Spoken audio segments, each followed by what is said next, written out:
আর আপনারা জানেন প্রফেসর ইউনূস বিএনপির চাপ আর ওয়াকারের বেদ্যুপিতে পদত্যাগের সিদ্ধান্ত নিয়েছেন। এর দায় ওয়াকার এবং বিএনপির। প্রফেসর ইউনূস যদি জাতির উদ্দেশ্যে ভাষণ দেন আর ওইখানে যদি বলেন আমি একটা ভালো নির্বাচন দিতে চাইছিলাম প্রয়োজনীয় সংস্কারের পরে, আমি তারিখও বলছি সামনের বছরের জানুয়ারি থেকে জুনের মধ্যে, যেন পরবর্তী সরকার ভালোভাবে দেশ চালাইতে পারে, সংস্কারটা সম্পূর্ণ হয়, রাষ্ট্রটা গড়ে ওঠে। কিন্তু ভারত সেনাপ্রধান এবং বিএনপি যৌথভাবে ডিসেম্বরের আগেই নির্বাচন চায়। আমি যেহেতু এর আগে করতে পারবো না, নির্বাচন দিতে প্রস্তুত হইতে পারবো না, আমি বিএনপি আর সেনাপ্রধানকে আরেকটা তত্ত্বাবধায়ক সরকার গঠন করতে আহ্বান জানাই।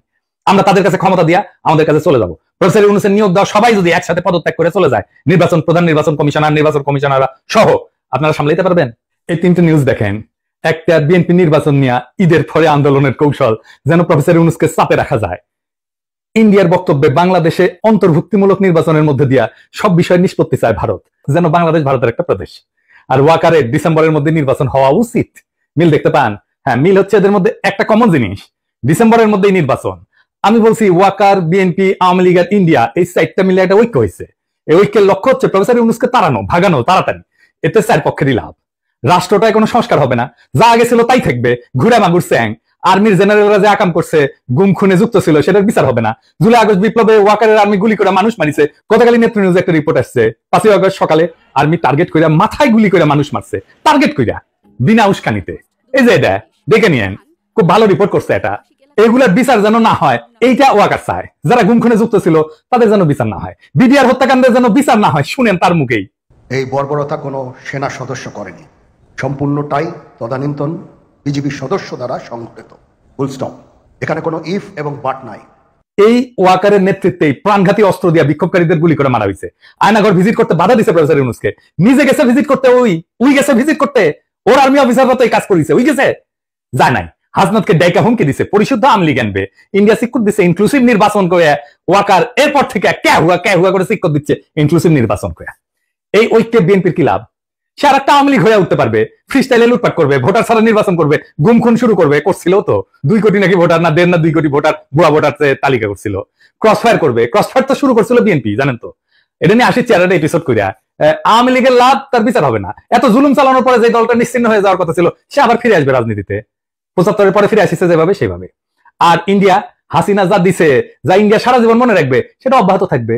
সে নদী শুকাবে, সীমান্তে বাংলাদেশি নাগরিক মারবে, বাংলাদেশের বাজারে তার পণ্য বেচবে, ভোমা পেঁয়াজ খাওয়াবে 300 টাকা কেজিতে, তারপরে বলবে তোমাদের রান্নাঘরে চলে না আমাদের খাবার ছাড়া, আমরাই তো তোমাদের খাওয়ায় বাঁচায় রাখতেছি, রোগী ধরে নিয়ে যাবে ইন্ডিয়ায়। তারপরে বলবে আমাদের এখানে না আসলে তোমাদের ক্ষতি কি?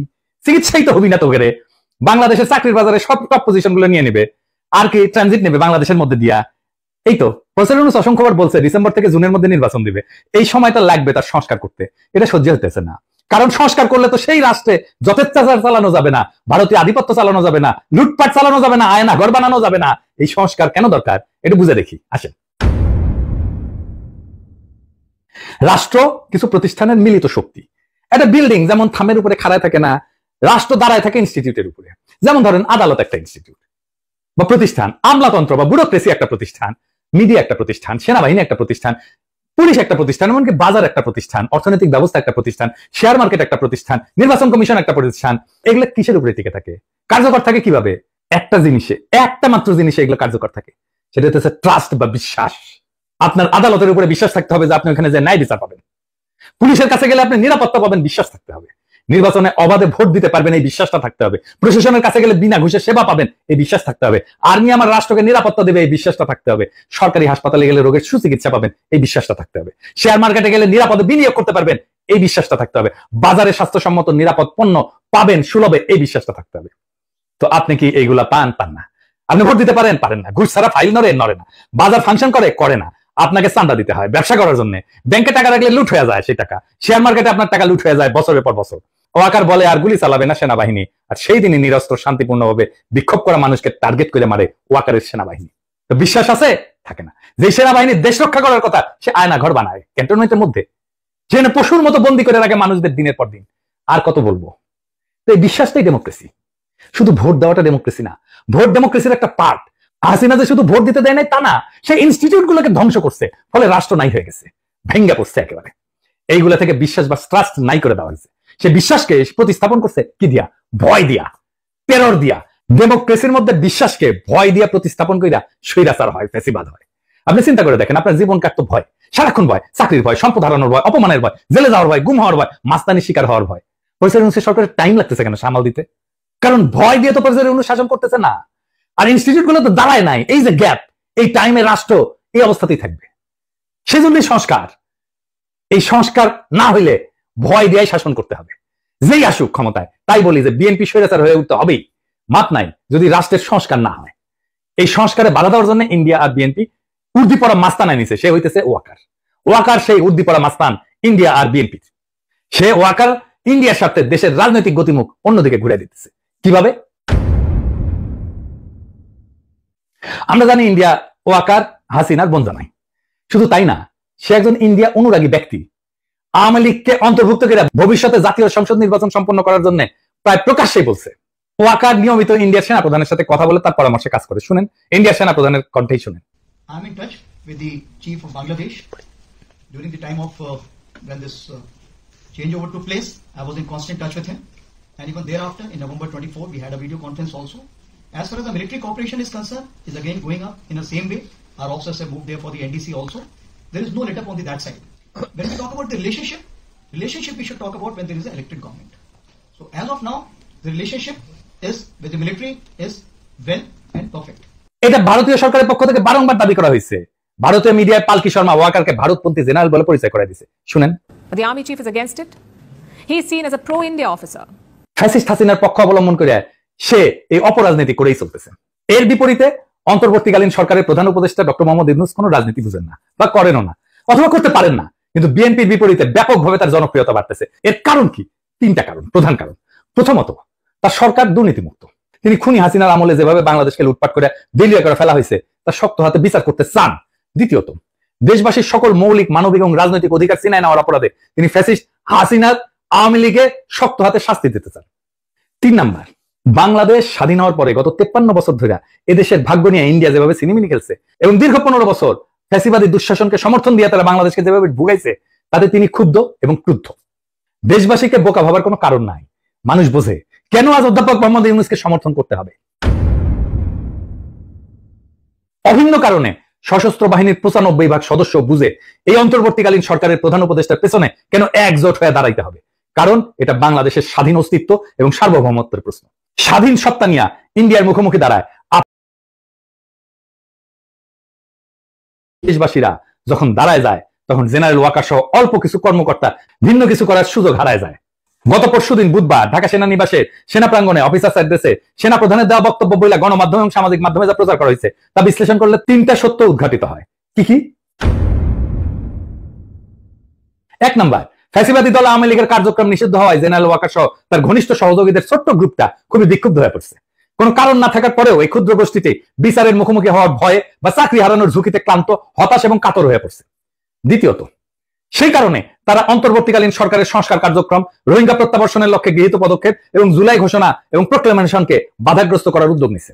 তৃতীয়ত, সরাসরি জাতীয় স্বার্থের বিরুদ্ধে অবস্থান নিয়ে এই গোষ্ঠীটি শত্রুভাবাপন্ন ইন্ডিয়ার স্বার্থকে অগ্রাধিকার দিচ্ছে।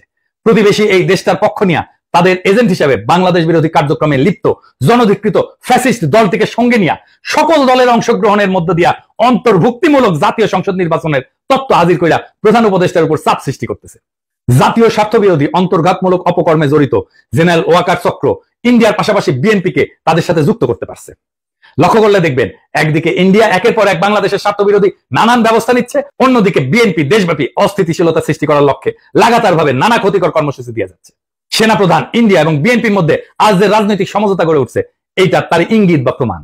শুধু তাই না, দেশবাসী বিস্ময়ের সঙ্গে লক্ষ্য করতেছে মাঝে মধ্যেই জেনারেল ওয়াকার চাকরিজীবী হিসেবে তার সরকারি চাকরির কাজের সীমানা অতিক্রম করে রাজনীতি নিয়ে বিতর্কিত মন্তব্য করে যাচ্ছে। তার পছন্দের নিষিদ্ধ দলটার পক্ষ অবলম্বন করে সশস্ত্র বাহিনীকে অপব্যবহারের চেষ্টা চালাচ্ছেন, যা ফ্যাসিবাদের অন্ধকার যুগে কখনোই তাকে করতে দেখা যায়নি। ফ্যাসিবাদের অন্ধকার যুগে কখনোই সে সরকারের উপরে চাপ সৃষ্টি করে নাই। তিনি তখন খুনি হাসিনাকে সেবা দান এবং ঘাতক, হন্তারক এবং লুটেরাদের ক্ষমতা নিরঙ্কুশ এবং চিরস্থায়ী করার কাজে ব্যস্ত ছিলেন। বিগত মাসগুলোতে ইন্ডিয়ার পত্রপত্রিকায় বাংলাদেশের রাজনৈতিক পরিস্থিতির ব্যাপারে যে সমস্ত বৈরী সংবাদ বিশ্লেষণ প্রকাশিত হয়েছে, এর অনেক কিছুই গত বুধবার সেনাবাহিনী প্রধানের কণ্ঠে উচ্চারিত হয়েছে। এতে বাংলাদেশ রাষ্ট্র, অন্তর্বর্তীকালীন সরকার এবং জুলাই গণ অভ্যুত্থানের প্রতি তার আনুগত্য নিয়ে দেশবাসীর মনে গভীর প্রশ্ন সৃষ্টি হয়েছে। এতে আমরা শঙ্কিত, হতাশ এবং বিক্ষুব্ধ। উদ্ভূত পরিস্থিতিতে আমরা অন্তর্বর্তীকালীন সরকারের প্রধান উপদেষ্টা অধ্যাপক মোহাম্মদ ইউনূসের কাছে দাবি জানাচ্ছি, গত বুধবার সেনা কর্মকর্তাদের উদ্দেশ্যে দেওয়া সেনা প্রধান জেনারেল ওয়াকারুজ্জামানের বক্তব্য অতি সত্বর রেডিও, টেলিভিশন সহ গণমাধ্যমে প্রকাশ করুন। অফিসারদের উদ্দেশ্যে দেওয়া বক্তৃতায় তিনি কি বার্তা দিচ্ছেন এবং কোন প্রশ্নের কি জবাবে কি বলছেন, এর ধারণকৃত বিবরণ রেকর্ডেড অ্যাকাউন্ট দেশবাসী শুনতে চায়। আর আপনারা জানেন প্রফেসর ইউনূস বিএনপির চাপ আর ওয়াকারের বেদ্যুপিতে পদত্যাগের সিদ্ধান্ত নিয়েছেন। এর দায় ওয়াকার এবং বিএনপির। এখন করণীয় কি? ওয়াকার আর বিএনপিকে আমি একটা থিওরিটিক্যাল অবস্থার কথা বলি। প্রফেসর ইউনূস যদি জাতির উদ্দেশ্যে ভাষণ দেন আর ওইখানে যদি বলেন আমি একটা ভালো নির্বাচন দিতে চাইছিলাম প্রয়োজনীয় সংস্কারের পরে, আমি তারিখও বলছি সামনের বছরের জানুয়ারি থেকে জুনের মধ্যে, যেন পরবর্তী সরকার ভালোভাবে দেশ চালাইতে পারে, সংস্কারটা সম্পূর্ণ হয়, রাষ্ট্রটা গড়ে ওঠে। কিন্তু ভারত সেনাপ্রধান এবং বিএনপি যৌথভাবে ডিসেম্বরের আগেই নির্বাচন চায়। আমি যেহেতু এর আগে করতে পারবো না, নির্বাচন দিতে প্রস্তুত হইতে পারবো না, আমি বিএনপি আর সেনাপ্রধানকে আরেকটা তত্ত্বাবধায়ক সরকার গঠন করতে আহ্বান জানাই। আমরা তাদের কাছে ক্ষমতা দিয়া আমাদের কাছে চলে যাবো। প্রফেসর ইউনূসের নিয়োগ দেওয়া সবাই যদি একসাথে পদত্যাগ করে চলে যায়, নির্বাচন প্রধান, নির্বাচন কমিশনাররা সহ, আপনারা সামলাইতে পারবেন? পাবলিকের মাইন্ড কিন্তু একটা মাটিতে পড়বে না। এরপর যদি জামাত আর এনসিপি নির্বাচনে না আসে কেমন হবে? নিজেরাই হাসিনা যেরকম হাত মারার নির্বাচন করেছিল ওরকম হাত মারার নির্বাচন করতে হবে। আপনারা ডিসেম্বর কেন, এই মাসে নির্বাচন করে ফেলেন, দেরি হলে লেট হয়ে যাবে। নেন ক্ষমতা, নেন, এতই শখ নেন, নিজেরাই নেন।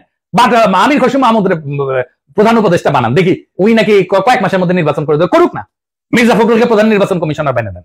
একটা ভাঙা রাষ্ট্রকে গুছাইতে সময় লাগে, আর সেই সময়টা দিতেই চায় না যারা ভাঙার কারিগর। ওয়াকার, ইন্ডিয়া, বিএনপি, আওয়ামী লীগ 4 জনে মিলে একটা অশুভ ঐক্য তৈরি করছে, যাতে রাষ্ট্রটা আর কখনো ঠিক না হয়, বিচার না হয়, সংস্কার না হয়, ইনস্টিটিউশন না দাঁড়ায়। ভয়টা থেকেই যায়, কারণ ভয় থাকলে তারা শাসন করতে পারবে। কিন্তু ভয় আর বিশ্বাস, এই দুয়ের মধ্যে বেছে নিতে হবে বাংলাদেশকে, আমরা কোনটা চাই। প্রফেসর ইউনূস ভয় দিয়ে শাসন করতে চায় না, তাই তিনি বলছেন সংস্কার ছাড়া নির্বাচন মানে প্রতারণা। অথচ ওয়াকাররা বলতেছে ডিসেম্বরেই ভোট করো। কেন? কারণ জনগণ যদি একটু সময় পায়, যদি ইনস্টিটিউট দাঁড়ায় যায়, যদি মানুষ বুঝে ফেলে তার অধিকার কি, তাহলে আর ভয় দিয়ে শাসন করা যাবে না। ওইখানেই তাদের ভয়। এই নির্বাচন মানে আরেকটা স্পিড ব্রেকার, যাতে ট্রাস্ট বা বিশ্বাস তৈরির কাজ থেমে যায়, জনগণের ক্ষমতা না বাড়ে। তাই বলছি এখনই সময় তাদের এই অশুভ ঐক্যের বিরুদ্ধে জনগণের ঐক্য করার। বিএনপি, আওয়ামী লীগ, ওয়াকার আর ভারতের এই অশুভ ঐক্য ভেঙে দিতে হবে। প্রফেসর ইউনূসকে সময় না দিলে এই রাষ্ট্রে শুধু সরকার